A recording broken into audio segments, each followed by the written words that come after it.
Alberto Fernández, candidato presidencial. Buenas noches, Alberto. Gracias, No, gracias por el esfuerzo, porque me imagino cómo está, ¿no?, en estos días, Es lo que nos toca. Qué impacto, ¿no? Que me parece que sí, ¿no? Me parece que sí. Me parece que la gente no esperaba esto, que pensaba otras cosas. Pero me parece que fue bien recibido por la gente, que la gente interpretó bien lo que Cristina quiso hacer. Gracias a Dios me recibió bien. He recibido estos días mucho el afecto de la gente. Así que estoy contento, con mucha certeza de que tenemos una oportunidad, que tenemos que hacer las cosas bien y que nos va a ir bien. Y a nivel personal, me imagino, ¿no? Porque, digo, usted es un hombre de militancia, le tocó con Néstor Kirchner empezar un periodo muy difícil. Ayer, justamente, las cosas del destino, porque el primer actor público en la provincia de Santa Cruz recordaba algo de esto, pero digo, ahora, imaginarse, pensar en la cabeza de uno que puede llegar a tener a partir del 10 de diciembre la responsabilidad de estar en el destino de la República Argentina, es fuerte también, me parece, a nivel personal, ¿no? Bueno, la posibilidad de ser presidente es algo muy fuerte, ¿no? Porque es la posibilidad de conducir el destino de todos. Y eso a mí me parece que es muy importante. Yo diría que es como lo que alguien que hace política más desea. Tener la posibilidad de hacerse responsable de la suerte del conjunto. Sí. Y me parece que Dios me ha dado la oportunidad en un momento bueno, no porque la Argentina esté en buena situación, pero yo lo siento como un gran desafío al que no le temo, francamente no le temo, porque es como una experiencia que ya viví, es como entrar al laberinto al que alguna vez entré allá en el año 2003 y que ya conozco los caminos de salida, ¿no? Todos los mecanismos, todos los timbres que hay que tocar. Conozco, claro, ya los conozco y entonces no es algo que me tortura o me preocupa. Sé que no es fácil, lo tengo claro, sé que es un esfuerzo enorme y que va a hacer falta que todos nos comprometamos a salir del brete que nos va a quedar, pero tengo mucha tranquilidad. En todo caso, si usted tiene que hacer diferencia entre lo que les tocó asumir en el 2003 y la posibilidad de asumir el compromiso de dirigir los destinos de la Argentina en el 2019, ¿cuál sería la diferencia fundamental? Hay dos grandes diferencias. La primera tiene que ver con un tema que tiene que ver con la economía interna. En el 2003 no teníamos inflación y hoy tenemos una inflación galopante. Recién veíamos más de 4 puntos de inflación en los precios mayoristas. Ahí hay una diferencia externa muy importante. La realidad es que tanto en el 2003 como ahora la Argentina estaba en default. La Argentina está en default, no lo está porque el Fondo Monetario nos ha prestado dinero para ir pagando las obligaciones que Macri asumió con mucha irresponsabilidad. Pero la gran diferencia radica es que en el año 2003 la deuda con el fondo representaba menos del 10% de la deuda total. Y ahora representa más del 35% de la deuda total. Y la gente dirá, bueno, pero ¿y esa diferencia es muy importante? Sí, es central, porque esa diferencia, lo que en todo caso nos está diciendo, es que hay un 35% de la deuda muy difícil de negociar, porque con el fondo no puede haber quitas ni esperas. Y entonces lo único que puede hacer uno es refinanciar, generalmente logra más tiempo y paga más intereses. Y ese sí es un problema muy serio para nosotros. Y yo siento que esa es una gran debilidad que tenemos. El resto de la deuda es un tema a ir resolviendo. Pero además yo soy un peronista de toda la vida y además soy alguien que trabajó codo a codo con Néstor. Y yo tengo la preocupación de los que la están pasando mal. O sea, yo sé que ninguna solución puede darse a costa de los que ya han pagado con su esfuerzo en estos casi 4 años de desastre macrista. A mí me preocupan los que cuando salgo a pasear el perro están tirados en la calle durmiendo, los que se quedaron sin trabajo, los chicos que se quedaron sin estudios, los viejos que se quedaron sin salud. Me preocupa que en la Argentina no haya vacunas. Me preocupa que el sarampión haya vuelto a ser un riesgo. Y cuando uno piensa en la deuda, lo primero que tiene que pensar es en todo esto. Claro. Con lo cual, el desafío de cumplir con la deuda no puede ser a costa de postergar a esta gente. Usted decía ayer en Santa Cruz, ¿no? En ese momento, yo sé cómo negociar con el Fondo Monetario Internacional. Yo sé lo que es negociar. Y es que lo hicimos, porque la gente se olvida, pero antes de pagarle al fondo, nosotros firmamos un acuerdo extendido de 3 años con el Fondo Monetario. Y fue una discusión complicada, porque el fondo, yo me acuerdo que vino con 2 o 3 imposiciones complejas. La primera era que la inversión en obra pública sea considerada un gasto, como parte del gasto público. Y nosotros ahí dimos una pelea muy fuerte, en donde Lula nos ayudó mucho, y en donde nos salió un aliado inesperado que era Bush, Claro. sobre ese punto. El segundo punto que nos pedía el fondo era que privaticemos el Banco Nación y el Banco Provincia y el Banco Ciudad. Y nosotros nos negamos absolutamente a eso, como me negaría hoy, por supuesto. Y el tercer punto eran las tarifas, que pedían las tarifas que Macri ha otorgado sin que el fondo se lo pida, solo por convicción. Entonces, fueron los 3 puntos que más discutimos en aquel momento. Y teníamos una suerte que a mí me parece que no teníamos, que era que el presidente del fondo, el director ejecutivo del fondo, era Keller. Keller era un alemán que tenía una dosis de político muy importante. Y él entendió bastante lo que le pasaba a la Argentina y de algún modo flexibilizó, a partir de nuestros reclamos, la posición del fondo. ¿Fue un error, fue el peor error del gobierno Macri? Ya tiene muchos errores, pero digo, volver al Fondo Monetario Internacional. Ese fue un gran error. Fue un gran error, porque el Fondo Monetario, para que la gente entienda, es alguien que nos presta plata y nos cobra poco, pero nos impone muchas condiciones. Las famosas condicionalidades tienen que ver con que el fondo dice, bueno, yo te cobro poco interés, pero vos tenés que cumplir todo esto que te estoy pidiendo. Y entonces allí el problema es un problema muy agudo, porque aparecen estas condicionantes, que también las vamos a padecer el día que tengamos que sentarnos a hablar, y que nosotros debemos ser muy cuidadosos, porque, insisto, la Argentina, para poder pagar, necesita volver a poner en funcionamiento la economía, porque nosotros no emitimos dólares, los debemos producir. Claro. Y para producirlos tenemos que volver a poner en marcha el aparato productivo argentino para que las exportaciones ocurran. Que hoy si está eso devastado, no ¿no? pasa, claro, Hoy está devastado. Si eso no pasa, no tenemos ninguna posibilidad de que esto funcione. Entonces, esa es una condición central para que podamos pensar en tener los dólares para poder pagar. Es un tema central. Ahora, eso tenemos que lograrlo, insisto, incorporando gente. Macri ha resuelto un plan de país que deja 20 millones de argentinos al costado, y para nosotros es central que todos los argentinos sean parte de la Argentina, tengan sus derechos, sean respetados, tengan sus posibilidades de progreso. Para nosotros eso es central. Como lo fue en el 2003, nos sigue siendo ahora. No ha cambiado en eso en nosotros. Y ese es el esfuerzo que tenemos que hacer. Ahora, cuando Macri, digamos, pone en el centro de decir, no, miren, no vuelvan al pasado, lo dijo el sábado cuando que no tuvo reacción después del anuncio de la expresidenta, dice, no hay que volver al pasado, corre todo el tiempo con el cuco del pasado, cuando hoy realmente la deuda, ayer lo veíamos aquí con Fernando, se ha, bueno, incrementado de la forma que se ha incrementado, la herencia que está dejando es pasada. Digo, ¿cómo a la gente le va a comunicar que lo peor es hoy y no lo que fue el 2015, donde había un país en crecimiento a un nivel del 2,7%, ¿no? Pero, Gustavo, ese ha sido un fantasma que ha alentado Macri permanentemente. Y la verdad que el problema que tenemos es Macri y sus políticas. Los problemas que tenemos los ha creado todos Macri. ¿Por ineficiencia, porque fueron el peor equipo o porque realmente venían a hacer Hay esto? una parte de dogmatismo, hay una parte de ineficiencia. Por ejemplo, salir del cepo y pensar que el dólar nos iba a disparar y que la inflación nos iba a disparar fue una soncera.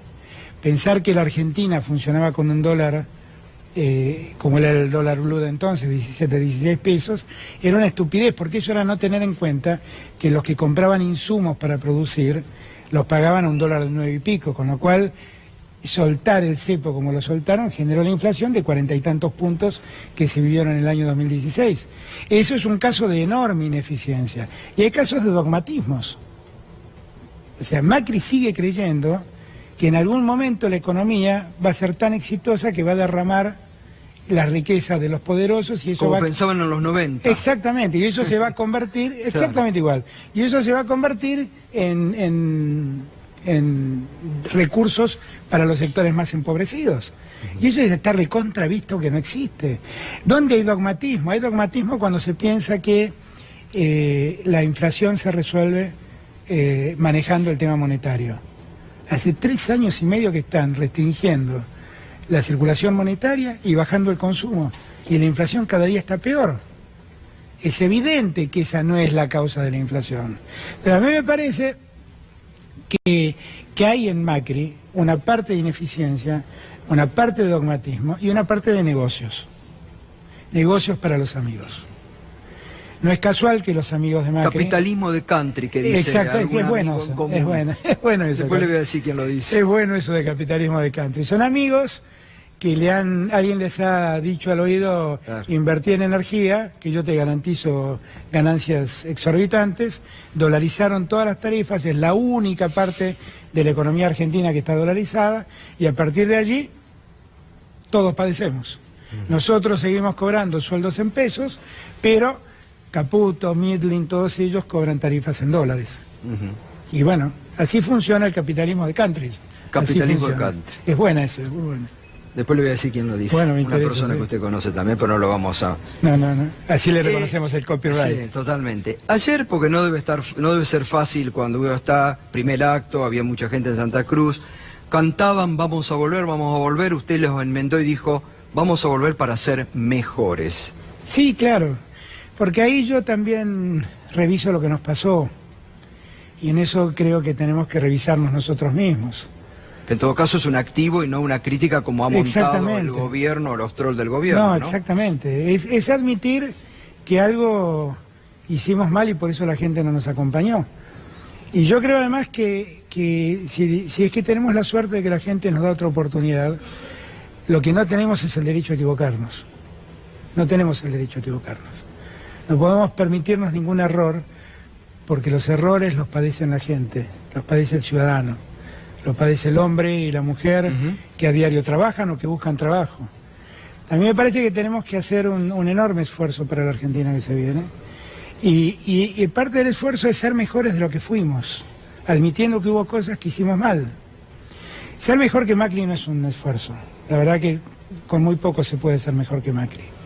Pero sí debemos esforzarnos para ser mejores de lo que fuimos. ¿Hay un reconocimiento por parte de la expresidenta de ciertos límites, de un techo, o de que usted puede encarar esta etapa que dice debemos ser mejores, no repetir los errores, en esta decisión de dar un paso al costado y postularlo? Yo creo que Cristina lo que ha medido es cuál es el contexto actual. Y lo dice en el video, ¿no? Me remito un poco a lo que ella misma dice. Este contexto de hoy, por ahí está reclamando más a alguien de mis características que alguien que la característica de Cristina. A mí de verdad es que el tema ese mucho no me preocupa, quiero serles franco, porque para mí Cristina es alguien importante. Por supuesto, bueno. Y es alguien importante y necesariamente tiene que estar en el centro de la escena política argentina. Y como es alguien muy importante en la escena política argentina, es mejor que sea parte del gobierno y no que esté afuera. Y la verdad que si me acompaña es maravilloso, me da una fortaleza mucho mayor. Y como además nosotros con Cristina siempre tuvimos la característica de trabajar en equipo hasta que un día discutimos y el equipo se rompió. Pero si podemos recuperar el equipo para que trabajemos juntos, es formidable. Y en ese equipo hoy me tocó jugar de 10 o de 9, pero lo importante es que estemos todos en el equipo. Eso es. Yo creo que Cristina ha hecho mérito del contexto, un contexto mundial complejo, una situación argentina muy compleja y un momento de mucha desunión de argentinos. Y me parece que por ahí ella habrá pensado que yo puedo ayudar más en esto. Ella no se da cuenta de todo lo que ha ayudado, ¿eh? No se da cuenta. Porque si alguien ha hecho algo por romper la grieta es Cristina. Y la mejor forma de demostrar lo que ha hecho para romper la grieta es impulsarme a mí al lugar donde me impulsó. La verdad es que uno podría pensar que esta fórmula de una expresidenta y de alguien que fue muy crítico en momentos de su presidencia es un es una fórmula antigrieta, si quieren. Sí, o que tira para arriba. Exactamente. Sale de la grieta sale que del debate, saca del debate foco estéril, de claro. que buscaba el gobierno. Exactamente. Porque buscaba permanentemente Exactamente. eso. Lo está demostrando lo desconcertados que están frente a la realidad. Así ¿no? es como que sale del debate estéril y propone otro debate. Yo tengo la sensación que Cristina ha considerado todo esto. Y la verdad es que a mí no voy a mentir, me sorprendió. Porque Cristina tenía todas las condiciones para ser candidata y para ganar. Por eso me parece, lo venimos diciendo desde el sábado, el debate ahora es presente y futuro de la Argentina. Claro que sí. No es más pasado. Claro que sí. Porque realmente el drama que se vive hoy en la Argentina, estábamos viendo recién 3 empresas, Arcor, Alpargatas que se va de Catamarca y planta ya. Hoy una otra empresa importante que cerró la puerta sin comunicarle ni siquiera por qué a los empleados. Digo, todos los días hay una empresa importante de la Argentina que está dando muestras de desequilibrios tremendos, digo. Es un industricidio lo que se está viviendo en este momento. Bueno, es que tan solo pensar que casi el 50% de la capacidad instalada está sin usarse.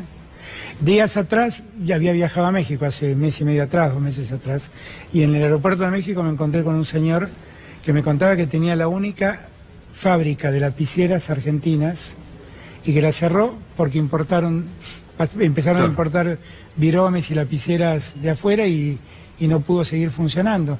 Y hoy llegué a casa y me encontré con un sobre, con una encomienda, y adentro que estaban las lapiceras que él producía. Y me decía, quiero hablar con usted a ver si ahora puedo volver a producirlas. Bueno, esa es una posibilidad de esperanza que están esperando. Y claro, pero ¿y qué quiero yo? Obvio que quiero que las produzca. Si eso es darle trabajo a los argentinos. ¿Cómo vamos a seguir nosotros abriendo la importación como se abrió, tontamente, y condenar a los argentinos a quedarse sin producción local? Y en esa amplitud que usted busca, ¿qué imagina? Digo, el peronismo, bueno, ya 8 gobernadores inmediatamente se han encolumnado. ¿Le preocupa aún, por ejemplo, que haya sectores del peronismo como alternativa federal que o no entiendan el momento? Porque si el obstáculo era Cristina, ¿por qué ahora no plegarse a una gran paso como ustedes están pidiendo? Yo no sé, a mí no me gusta hablar de lo que los otros hacen, debo ser franco. Lo que digo es que nosotros tenemos como prioridades. Nosotros tenemos una prioridad que es ofrecer una alternativa en conjunto contra lo que Macri propone. Y creo que sería ideal que toda la oposición se reúna a construir esa alternativa. Y que si tenemos diferencias lo resuelva la gente con su voto.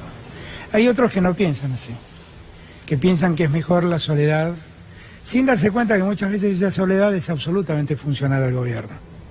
Absolutamente funcional al gobierno. Además, algunos de nosotros intentamos eso. Lo intentamos en el 2015, en el 2017, y lo único que tenemos que darnos cuenta es que solo favorecimos triunfos del gobierno. Y acá están las consecuencias. Por eso yo digo que las aventuras vividas se terminaron. Eso fue interesante lo que me dijo el día que vino a la radio. Claro. ¿No? El tiempo de los llaneros solitarios se terminó. De los Indiana Jones, ¿no? Dejar de ser aventureros y dedicarnos a construir un país con miras al futuro. Y teníamos que estar discutiendo estas cosas. Gustavo, ayer estuve en Río Gallegos y con Alicia fuimos a ver un centro de medicina nuclear impresionante. Impresionante. No vi nunca un centro de esas características. Es muy impactante porque un centro de medicina nuclear no solamente es la aparatología, es la misma construcción, porque necesita, por el tema radiactivo, una serie de especificaciones respecto de la calidad de edilicia, que lo hace un lugar singular. Eso lo maneja una fundación que se inició con el aporte del Estado. Y es casi un ente paraestatal.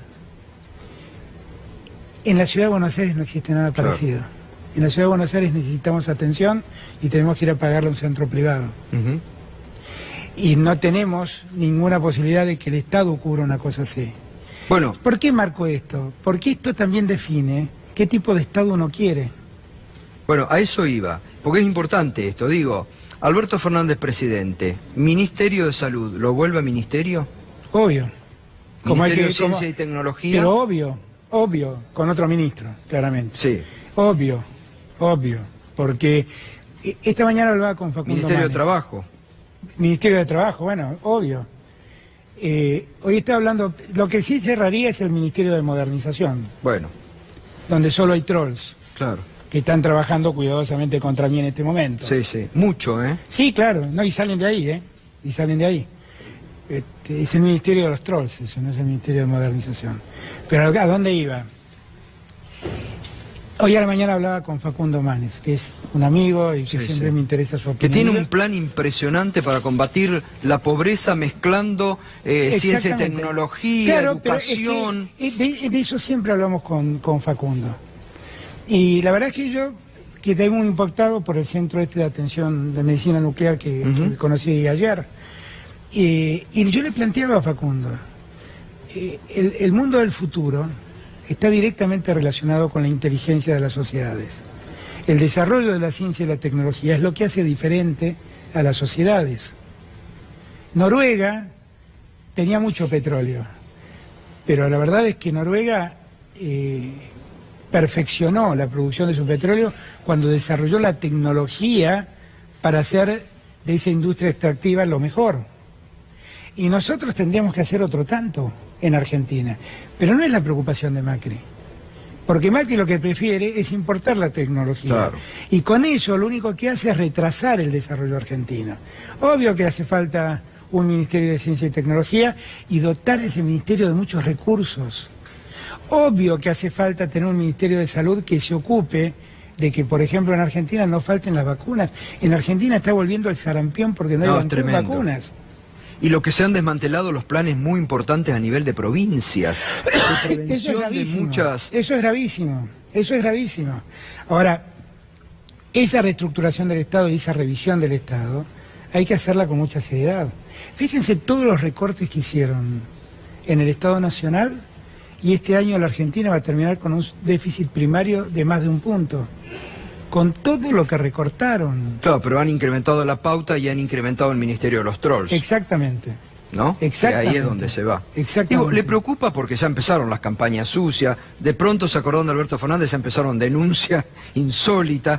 Yo digo, no hay que hablar porque realmente presente y futuro es lo que hay que hablarle a la gente. Pero digo, ¿le preocupan las campañas sucias que puede inventar el gobierno que se viene? Y lo van a hacer. Es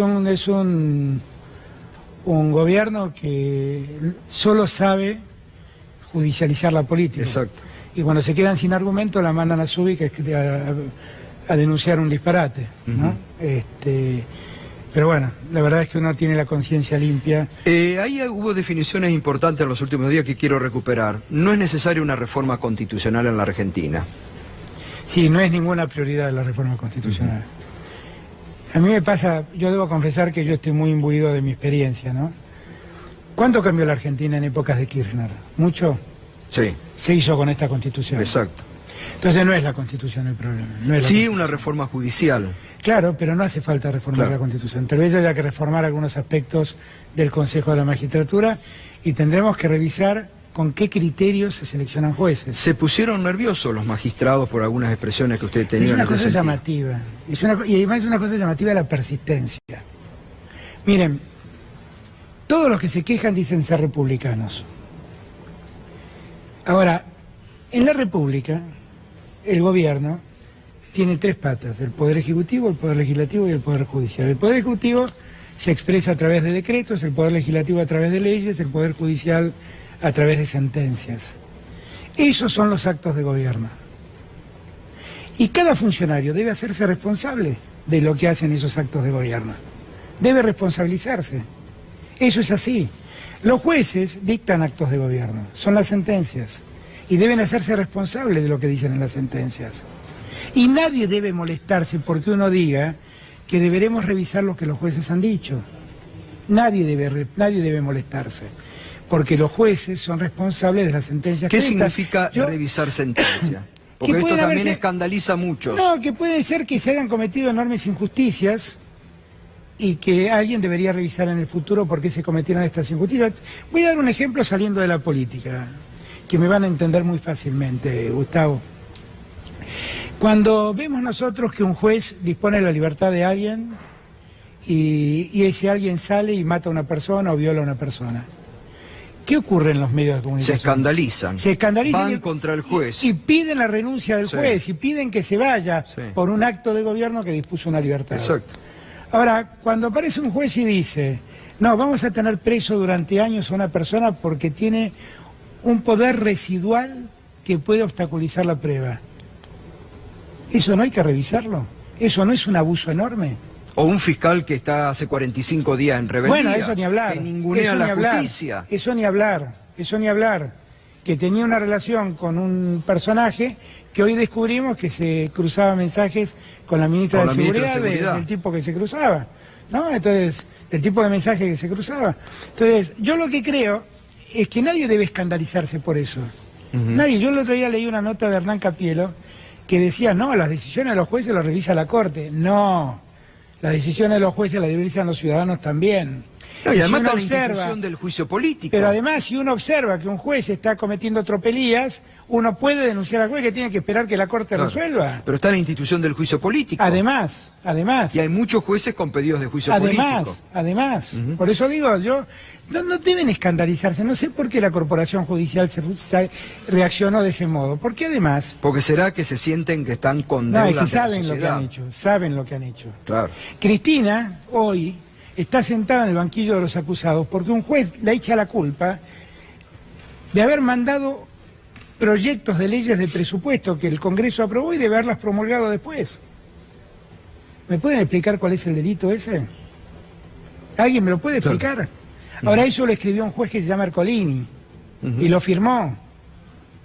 Entonces, yo lo que digo es, miren, en algún momento seguramente alguien va a tener que revisar estas cosas.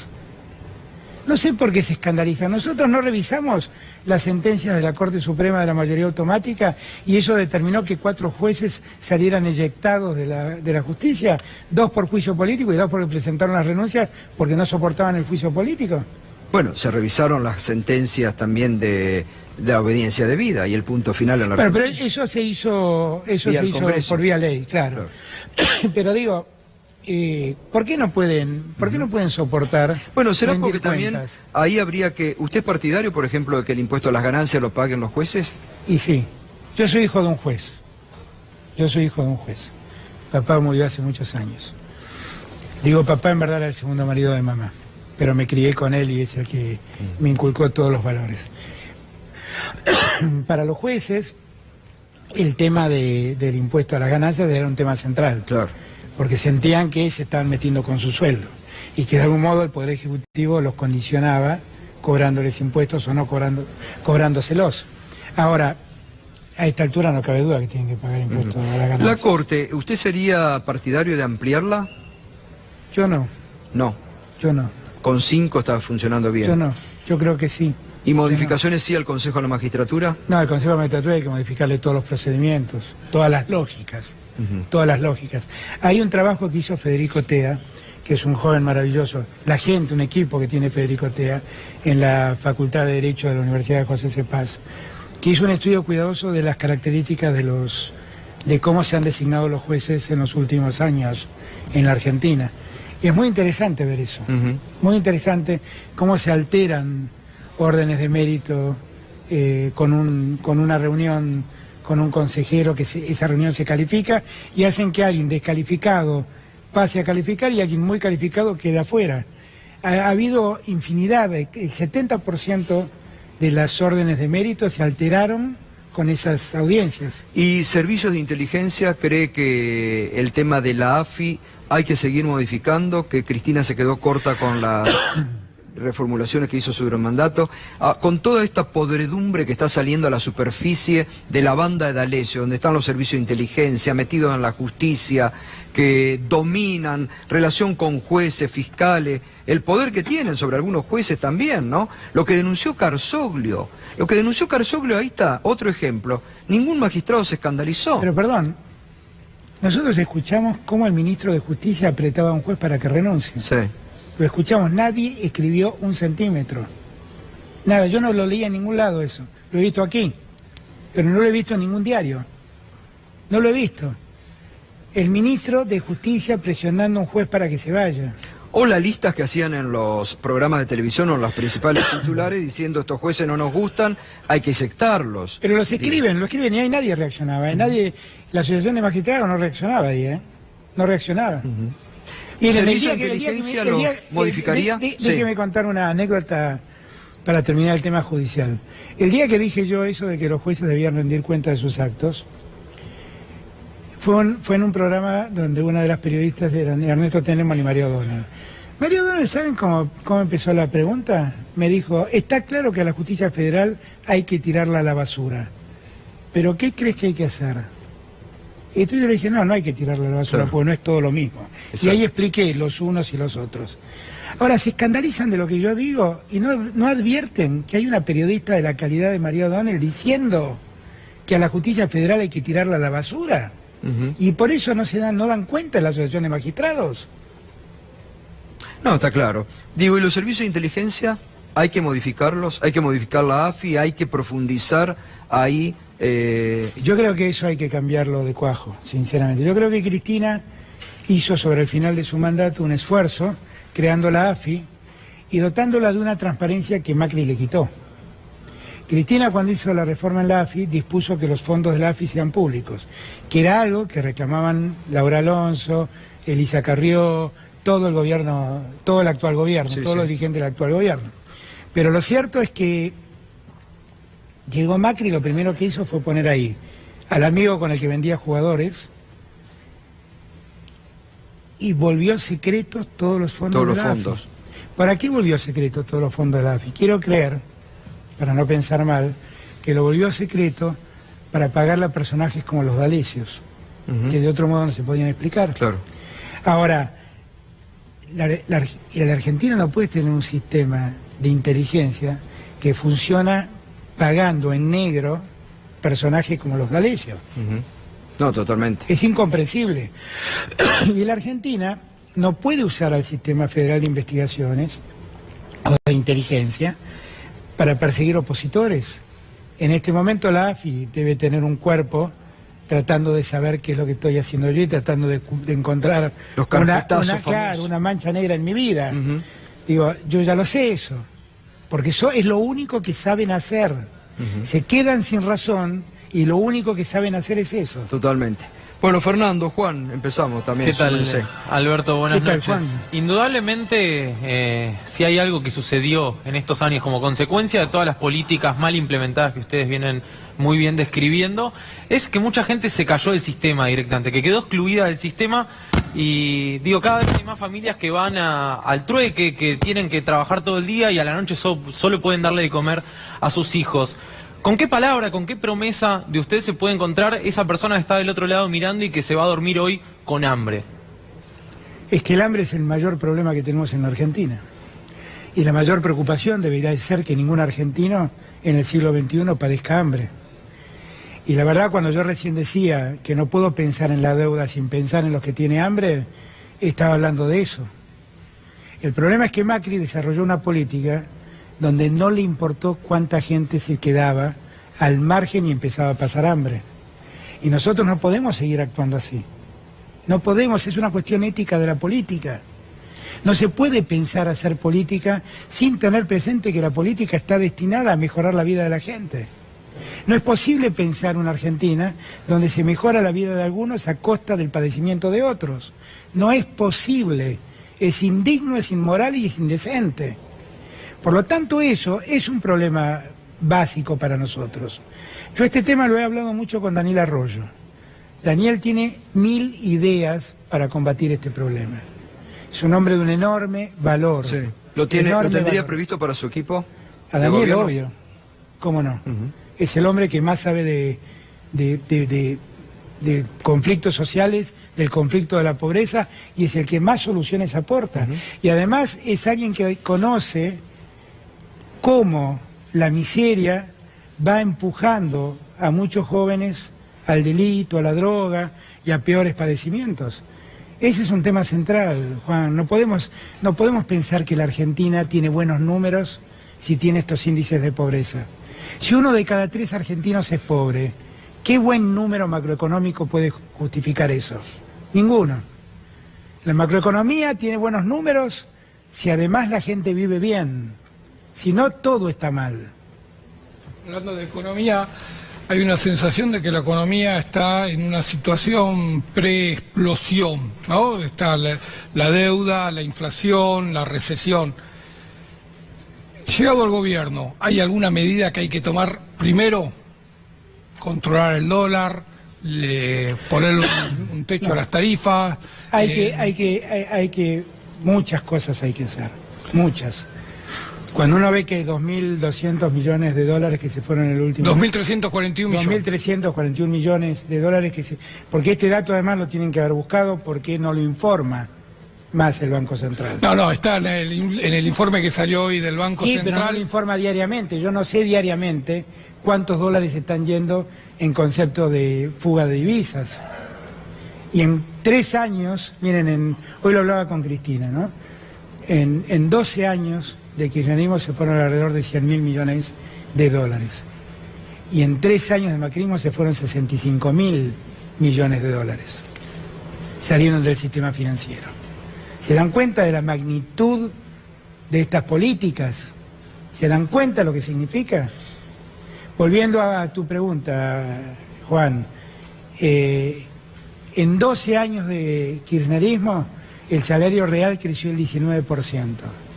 Y en 3 años de macrismo el salario real cayó más del 21%.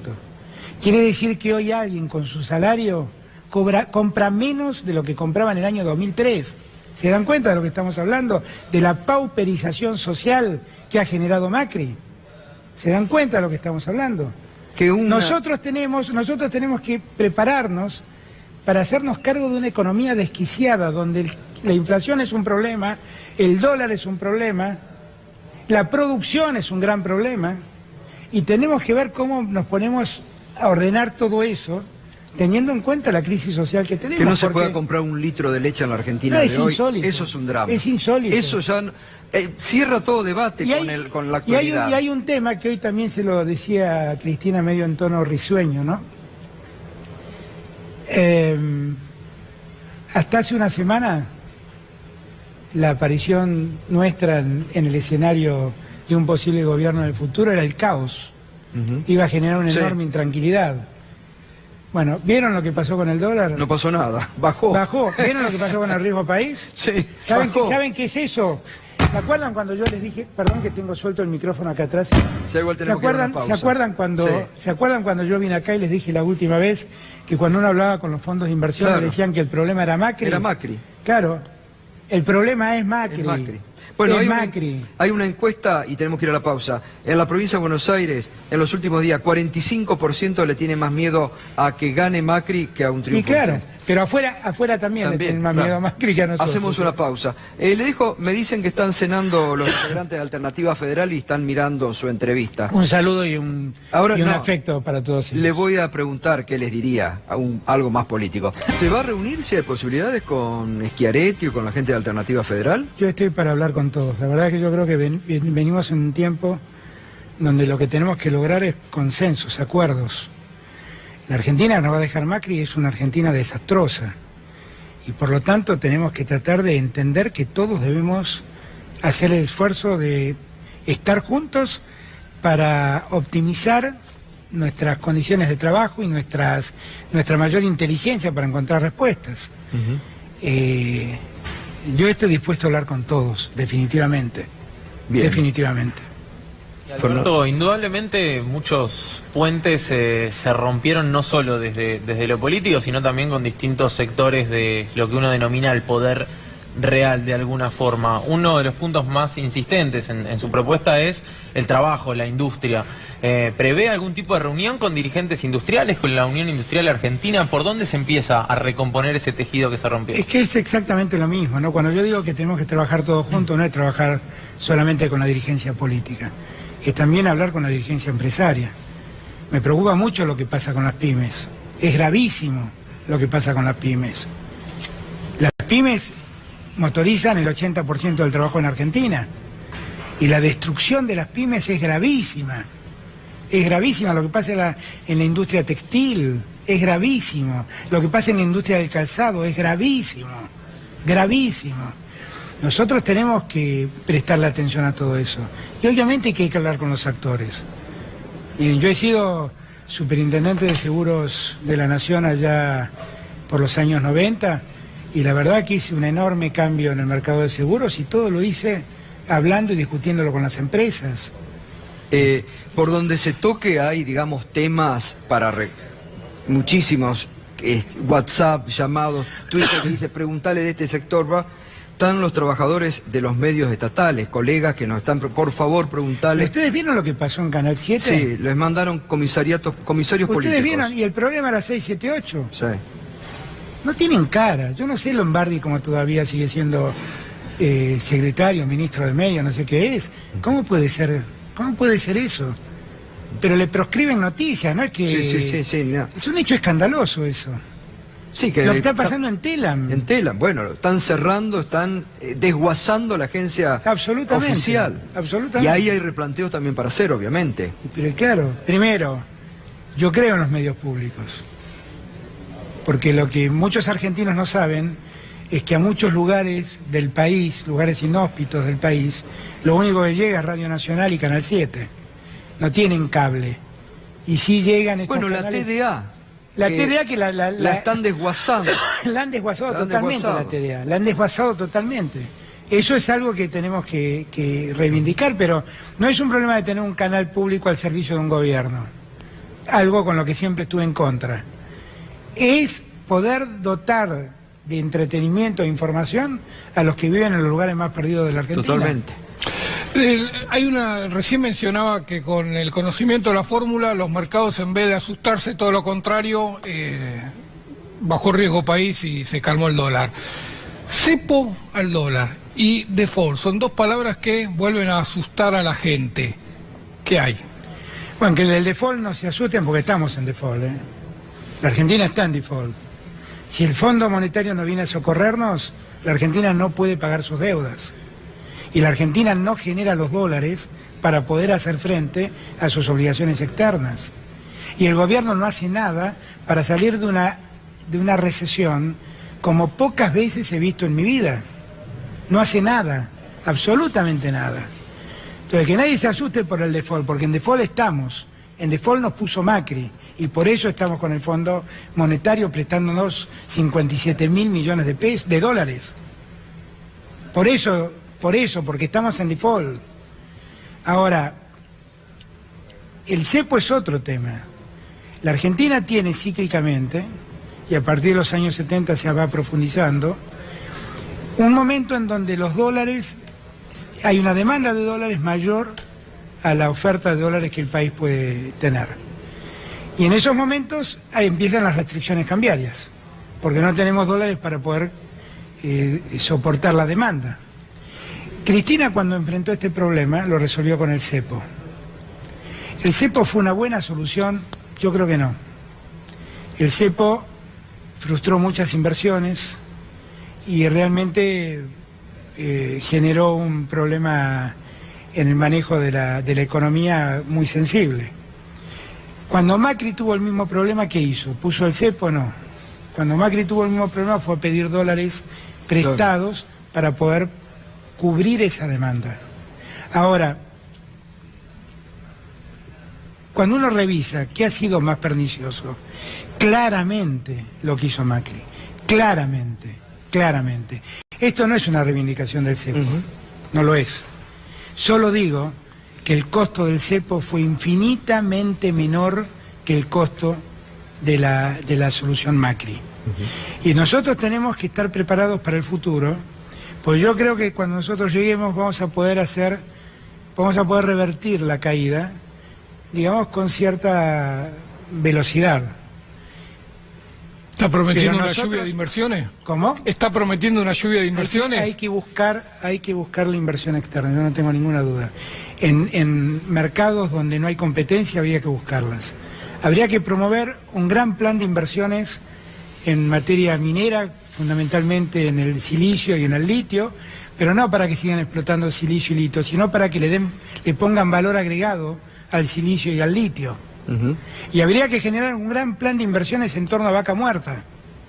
Y habría que mejorar la exploración en el norte de Santa Cruz, donde parece que hay otra segunda Vaca Muerta. Entonces hay que hacer muchísimo y hay que buscar mucho las inversiones. Y hay que darle seguridad y hay que darle confianza a los inversores. Nadie le da menos confianza a los inversores que Macri, que no le puede garantizar cuánto va a costar el dólar a fin de mes. Alberto, muchas gracias. No, Vamos gracias a tener a de ustedes. aquí a octubre muchas posibilidades de hablar. Sabe que acá estamos clarificando. En otro momento vamos a hablar de los medios también, que sé que es su preocupación, pero muchísimas gracias. No, gracias a ustedes, de verdad. Bueno, muchas gracias. Muy bien, era la nota esperada, clarificando información como siempre, minuto 1. Gracias Alberto Fernández, candidato presidencial. Hasta mañana, Fernando y Juan. Nos despedimos, ya llega ADN con Tomás Méndez para la continuidad de toda la información aquí en C5N La Realidad.